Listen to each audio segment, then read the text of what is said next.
You're listening to This Week in Cardiology from theheart.org, Medscape Cardiology. This podcast is intended for healthcare professionals only. Any views expressed are the presenter's own and do not necessarily reflect the views of WebMD or Medscape.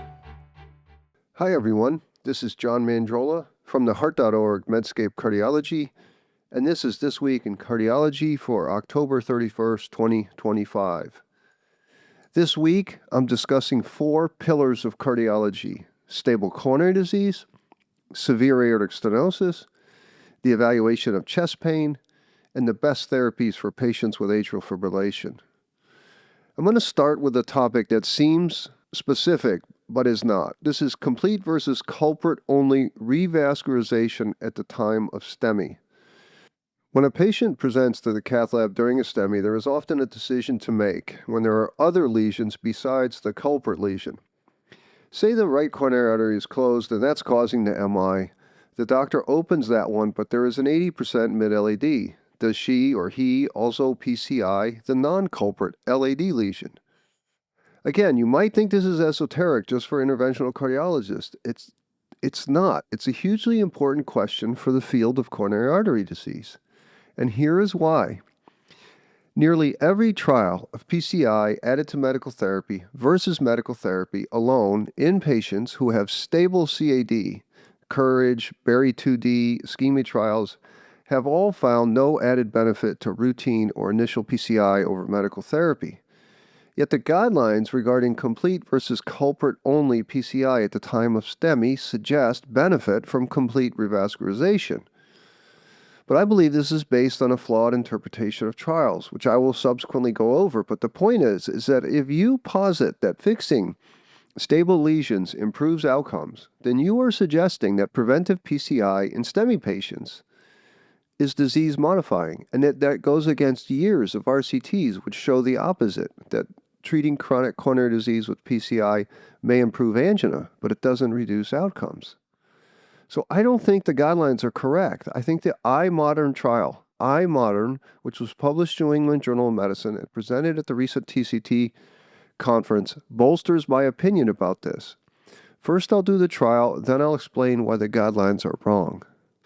So the iModern trial was a comparison of patients who were having STEMI who also had a non-culprit lesion. One group got IFR-guided PCI in lesions with a greater than 50% stenosis. The other group got deferred cardiac stress MRI-guided PCI within 6 weeks after randomization. So imagine the example that I began this discussion with. A patient has a STEMI from an occluded right coronary. The doctor does that, but then the patient has an 80% mid-LAD.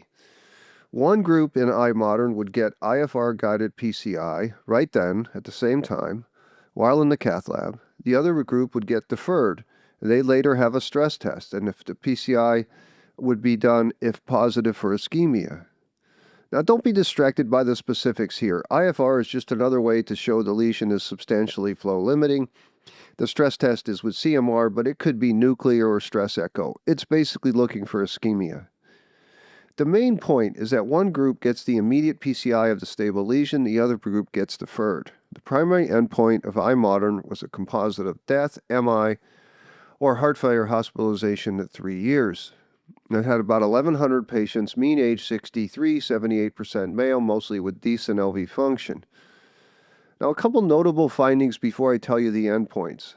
Slightly less than half, 45%, of non-culprit lesions were positive by IFR. And that seems remarkable to me because a visual lesion was flow limiting by IFR less than half the time. I would have thought that the eyes of interventional cardiologists were better, but nonetheless, IFR reduced the number of stents in the active arm. The deferred cardiac MRI group is a bit muddier. Now, there were 587 patients in that group. Only 81% had a cardiac MRI by 6 weeks. 65 patients did not have an MRI, and they instead had IFR-guided bailout procedure at 34 days. Now, of the 479 patients who had MRI, 20% or 96 patients had inducible ischemia. And of the 65 patients who I just told you skipped the MRI and went to bailout PCI, only half of them were positive by IFR. So overall, 128 patients of the 587, or 21.8%, had a non-culprit lesion with ischemia, of whom 86% underwent a PCI at a median of 40 days. So basically, notable here is that 79% of patients who had a non-culprit lesion did not have PCI. Now the main results. They're easy. They're the same. A primary endpoint of death, MI, and heart failure occurred in 9.3% versus 9.8%, and that hazard ratio was basically 0.95 and completely non-significant. All three components of the endpoint were similar. Secondary endpoints were largely similar as well, though stent thrombosis was 9 versus 3 in the IFR versus MRI, or immediate versus deferred arm. So my comments. This trial seems much more consistent with the concept that stable coronary lesions are stable and PCI does not improve outcomes. Now, the specific take-home here is that the deferred MRI group had far fewer interventions. Whereas half the immediate IFR patients had PCI, only about 20% had PCI in the MRI arm. Now, fewer PCIs and no difference in outcomes. Now, why do guidelines then recommend immediate PCI of the non-culprit lesions? My friend and colleague Andrew Foy has a great explainer that I will link to. The short story is that 3 trials of complete versus culprit-only revascularization form the basis of guideline recommendations that favor complete revascularization during STEMI. The first trial was the PRAMI trial. PRAMI was small, 465 patients total randomized. It was underpowered for the endpoints of death or MI. A large driver of the primary endpoint was refractory angina, and of course this was an unblinded trial, so you have the issue of subtraction anxiety. Next came the COMPLETE trial. The COMPLETE trial was large, 4,000 patients, and it found a reduction in the primary endpoint for complete revascularization versus culprit only. But this was driven by a reduced MI signal, 5.4% versus 7.9%. In COMPLETE, CV death was similar as all-cause death were similar. So the nuance in interpreting the positive COMPLETE trial comes in the definition of MI. In COMPLETE, the diagnosis of peri-procedural MI is going to be very difficult to make compared to the non-MI setting. Now, that doesn't mean that such events did not occur. It's more difficult because when you're doing a STEMI, there's going to be a large troponin rise, and it's going to be hard to sort out whether that troponin rise was from the initial MI or the non-culprit PCI. Now, this could account for the lower rate of MI events in the complete arm. A good example of this peri-procedural phenomenon comes in the seminal COURAGE trial. Here, in COURAGE, peri-procedural MI accounted for 25% of all MIs, certainly enough to affect the outcomes. So the third trial is the full REVASC trial, published in New England 2024. This trial used FFR guidance for complete revascularization versus culprit only. 1,500 patients were randomized, and sadly, this trial was terminated prematurely when the complete trial results came out. Full REVASC would have had a great chance to show benefit from complete revascularization, as FFR would have decreased the number of unneeded stents. But termination of the trial early shredded the power, as only about a third of the intended number of patients were enrolled in full REVASC. But unlike complete, the full REVASC patients that there was no significant difference in the composite endpoint or any individual components, including all-cause death, 9.9 versus 9.3, or MI, 8.0 versus 7.5, and both actually were numerically higher in the complete revascularization arm. And it was notable that full REVASC had higher event rates than the complete trial. Now, I know what you're thinking, Mandrola, get out of here with this. There are certainly meta-analyses that show benefit from complete revascularization over culprit only. Well, there are meta-analyses. Let me briefly show you one. First author here is Reddy et al. It was published in JACC last year, and I'll link to it. It combined 24 trials of 16,000 patients, and indeed it did find reductions in MACE for complete revascularization. But this meta-analysis fails because the driver of the positive outcome was a trial called FIRE, fire included non-STEMI, which is a huge issue because in non-STEMI, it is often difficult to sort out the infarct or culprit versus non-culprit vessel. When those authors, led by Reddy et al., included only studies of STEMI, there was indeed no statistically significant reduction in MACE with complete versus culprit-only revascularization. Now, another issue with the meta-analysis that Andrew laid out in his explainer was the decision to exclude the culprit shock trial.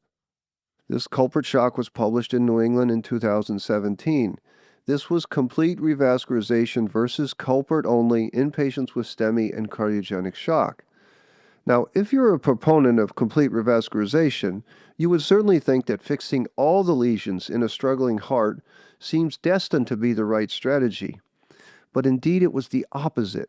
Culprit-only PCI had a 10% absolute lower risk of death or severe renal failure in the culprit shock trial. Now, coming back to the iModern trial, I see the non-significant results here entirely consistent with previous studies. And unlike some guideline writers, I don't see strong evidence for PCI of stable non-culprit lesions, which is exactly what you would expect given the mountains of previous evidence of PCI in stable disease, in that PCI is not disease modifying. Now, my interpretation of the evidence does not mean that you never do a non-culprit vessel. It simply means that routine preventive PCI of stable lesions at the time of STEMI is not supported by RCT level evidence. Now, there may be specific patients in whom a doctor thinks it's reasonable, though I have trouble thinking of one, and there may be benefit of more complete revascularization in non-STEMI patients, though we need more evidence. And if you disagree with me on this topic, I'm happy to hear from you. I'm not an interventional cardiologist, I'm just looking at the data. In addition, you may note many more trials in this space. There are a lot of trials in this space. I highlighted the ones underpinning complete revascularization versus culprit-only. Other trials look at strategies of immediate complete revascularization versus staged complete revascularization, and I don't think these inform the larger decision of doing PCI or not doing PCI in non-culprit lesions. All right, second topic is the 7-year Partner 3 results of TAVI versus SAVR were released at TCT. The Partner 3 trial was TAVI, balloon expandable, versus surgical aortic valve replacement, SAVR, in low surgical risk patients with severe symptomatic aortic stenosis. Notable was that Partner 3 mysteriously, and yet not explained, choice of composite primary endpoint was death, stroke, or rehospitalization for cardiac reasons. Which, when I say it, sounds fine, but it's definitely not fine because every other TAVI versus SAVR trial used death and stroke as the primary endpoint. If you add rehospitalization, it's a terrible choice because it biases against surgical aortic valve replacement, especially early on, as it is well known that surgery presents a tougher recovery in the short term. And of course, younger, low-risk patients with aortic stenosis know this, and they care most about long-term outcomes. This choice of endpoint drove positive results in the main results of the Partner 3 trial at 1 year. And of course, I feel like this induces cynicism because it sets up a positive frame initially. In Partner 1, at 1 year, death and stroke were quite similar. The entire Kaplan-Meier curve for the primary endpoint was driven by the rehospitalization endpoint, and those curves separated within the first month, as expected, because post-op patients sometimes come back for various things. So the Partner 3 trial included 1,000 patients, mean age 73, 70% were male. The STS predicted risk of mortality was less than 4%. It was done at 71 centers. The 5-year results were published in 2023, and at 5 years they found an attenuation of benefit in the primary such that a 5% lower absolute risk in the TAVR arm did not reach statistical significance. At 5 years, death was 10% versus 8.2%, TAVI higher than SAVR. Stroke was 5.8 versus 6.4%.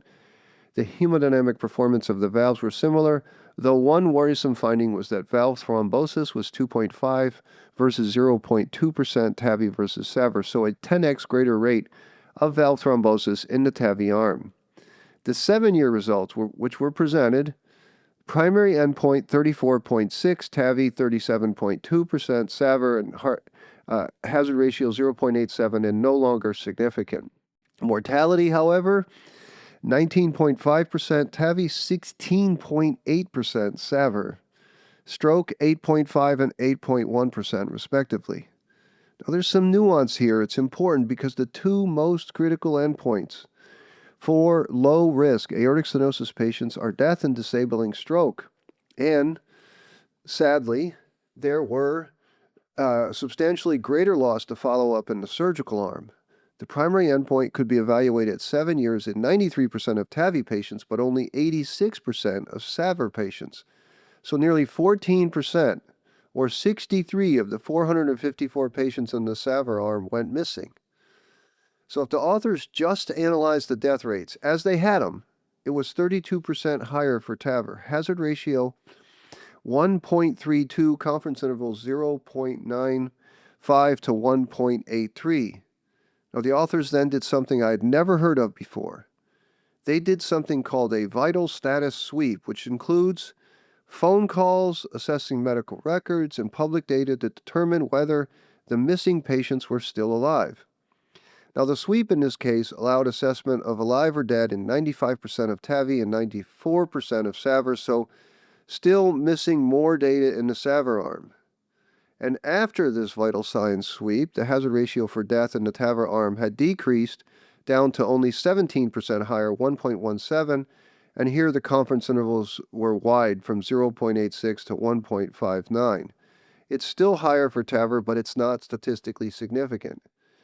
And the authors did something also that I've heard of but not seen that much, is something called a restricted mean survival time analysis for all-cause death. That is, how long, on average, patients remained alive or event-free over a fixed period of time. And this was quite similar in the two arms after the vital status sweep. Now, for the composite endpoint of death or disabling stroke, the main analysis, without the sweep data, showed 21.7% for TAVR, 16.8% for surgery. That's a hazard ratio of 1.31. And the 95% confidence intervals go from 0.96 to 1.78. But because there's some evidence of non-proportional hazards, that means the risk change over time, the authors also calculated an odds ratio. It turns out that an odds ratio may be more appropriate than a hazard ratio when there's non-proportional hazards. And in this case, the odds ratio was 1.37 higher for death or disabling stroke, TAVI versus SAVR. Now, this suggested a possible late excess of death or disabling stroke after TAVR, although it did not meet the conventional thresholds for statistical significance. Other findings, the echo gradients were similar, the mean valve areas were similar, there was more mild or greater paravalvular leak, persisted more often after TAVR, and the rate of clinical valve thrombosis remained about 10 times higher, 2.8 versus 0.5% in the TAVI arm, though overall valve failures were similar, 6.9 versus 7.3%. So my comments, all this is pretty close, isn't it? The authors and the proponents of TAVR assembled on the panel at TCT where the results were presented were reassured by the long-term results, and I mostly agree. The biologic function of the valve seems to be holding up, though the higher valve thrombosis rate with TAVI is somewhat worrisome. The other worrisome outcome is death and disabling stroke. When using the odds ratio, it was 1.37 higher with TAVI. The upper bound of that went to 1.9, so it could be a 90% higher rate of death or disabling stroke. To me, this is a worrisome finding, and it was seen at 5 years as well. Now, 3 strokes versus 0 stemmed from clinically significant valve thrombosis that I saw in the supplement. The other worry I have is that if you are 70 years old or younger, and the TAVI valve fails and a second AVR is needed, the surgery for that can be very morbid. I mean, reoperations of TAVI are quite serious. Now, perhaps you can just have a valve-in-valve TAVI, but if not, taking out a TAVI is a bad situation. But balanced against these concerns, I have to say surgery is much harder on people. You take many weeks to recover versus a few days with TAVI, and that's a big difference. And if shown the data and the restricted mean survival, for instance, if it's within days or even weeks or months, many patients would probably take the TAVI. I bet many patients would take the TAVI even if the long-term results were clearly worse. TAVI has been an amazing innovation, but there is still a role for surgical aortic valve replacement, especially in younger patients. Remember that a very small number of patients in PARTNER were in their 60s, so before extending TAVI to very young people, we should have another trial. And of course, that trial should not include rehospitalization as a primary endpoint. Gosh, that was bad. Okay, third topic, functional versus anatomic assessment in patients with suspected CAD. JAMA has published the 10-year results of the PROMISE trial of chest pain assessment strategies. When patients present with chest pain or symptoms suggestive of CAD, a doctor has multiple choices. Now, one is to say there's no need for further testing, which I think has become even more reasonable in the setting of high-sensitivity troponins. The other is to do a functional stress test. The other is to do an anatomic imaging test with a CT. Now, there's a great debate between functional and anatomic testing. In the United States, where the culture is that all CAD needs to be evaluated with an angiogram or fixed with a stent, anatomic testing often leads to more downstream testing and treatment. Hence, many hospitals are putting in CT scanners in their chest pain centers. I liken these to cash machines. But to be fair, though, this is not the scanner's fault. In cost-constrained systems such as the United Kingdom, where CAD treatments hews closer to guidelines, medical treatment first, that is, CT scanners can be used actually to decrease angiography. But this is definitely not the case in the U.S. Now, the PROMISE trial randomized 10,000 patients, 10,000, that's pretty good, to initial strategy of functional stress testing versus CTA imaging. New England Journal published the main trial results in 2015, and at 2 years, the rate of the composite primary endpoint of death, MI, unstable angina, or major procedural complication was 3.3% versus 3.0% in the functional arm. Absolutely no differences, none. But there was 3 times more revascularization in the CTA arm. Exactly why American healthcare administrators are putting these in chest pain centers. Now, before I tell you the 10-year results, I should add that I was co-author on a meta-analysis of trials comparing functional versus anatomic stress testing. PROMISE wasn't the only trial that did this. Our meta-analysis, led by Andrew Foy, is in JAMA Internal Medicine, and what we found was very similar to PROMISE. There was little difference in MI or death in trials comparing the two strategies, but way more downstream revascularization in the CTA arm. Now, if you go to that reference, which I'll put in the show notes here, you will find something interesting. You'll think I'm fibbing a little. While we did find no difference in death or cardiac hospitalizations, there was a small statistical significantly reduction in MI incidence, 0.7 versus 1.1 favoring CTA. And this, my friends, was my introduction to biased peer review. Now, the reason we found this is that peer reviewers forced us to include the Scott-Hart trial in our meta-analysis. And Scott-Hart, as you all know, found remarkably better results with a CTA. Amazing results with CTA. Now, we initially excluded Scott-Hart in our meta-analysis because that trial was not a comparison of the two strategies, but rather a study of adding CTA to functional testing. In other words, it did not belong in our meta-analysis. And indeed, the MI signal was similar if you excluded the Scott-Hart trial. But we had a choice. Keep Scott-Hart in and publish, or take it out and not get published. Now, to the JAMA 10-year results of PROMISE. Due to the length of follow-up, the primary endpoint was simply death, and CV death was a secondary endpoint.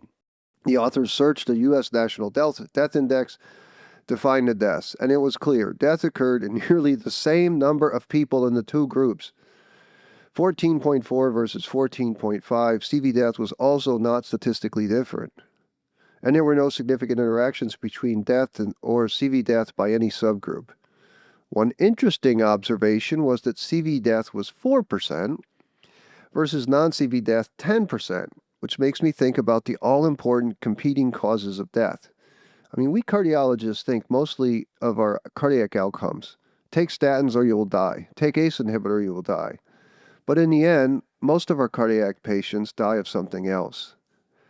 Finally, I think we can take from this long-term data that it doesn't matter which test you evaluate a patient with. While the CT arms in PROMISE and Scott-Hart led to more preventive medication, there's likely little difference in long-term outcomes. To me, as an American cardiologist who lives in a world where overtreatment is run amok, I favor either no evaluation for CAD when the risk is very low and high sensitivity troponins are negative, or functional stress testing because the chance of finding incidental, totally unrelated CAD is lower with this strategy. And I'm going to give you a public service announcement, and this is mostly for my American colleagues.